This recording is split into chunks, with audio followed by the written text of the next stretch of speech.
اور جو مال تمہاری بیویاں چھوڑ مریں اگر ان کی اولاد نہ ہو تو اس میں سے نصف تمہارا ہے، پھر اگر ان کی اولاد ہو تو ترکے میں تمہارا حصہ چوتھائی ہے، لیکن یہ تقسیم وصیت کی تعمیل کے بعد جو انہوں نے کی ہو یا قرض کے ادا ہونے کے بعد جو ان کے ذمے ہو کی جائے گی۔ اور جو مال تم مرد چھوڑ مرو اگر تمہاری اولاد نہ ہو تو تمہاری بیویوں کا اس میں چوتھا حصہ ہے، پھر اگر تمہاری اولاد ہو تو ان کا 8واں حصہ ہے۔ یہ حصے تمہاری وصیت کی تعمیل کے بعد جو تم نے کی ہو اور ادائے قرض کے بعد تقسیم کیے جائیں گے۔ اور اگر ایسے مرد یا عورت کی میراث ہو جس کے نہ باپ ہو نہ بیٹا مگر اس کے بھائی یا بہن ہو تو ان میں سے ہر ایک کا چھٹا حصہ ہے، اور اگر ایک سے زیادہ ہوں تو سب 1/3 میں شریک ہوں گے۔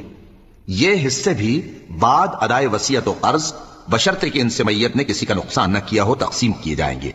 یہ اللہ کا فرمان ہے اور اللہ نہایت علم والا ہے، بردبار ہے۔ یہ تمام احکام اللہ کی حدیں ہیں، اور جو شخص اللہ اور اس کے پیغمبر کی فرما برداری کرے گا اللہ اس کو بہشتوں میں داخل کرے گا جن میں نہریں بہ رہی ہیں، وہ ان میں ہمیشہ رہیں گے، اور یہ بڑی کامیابی ہے۔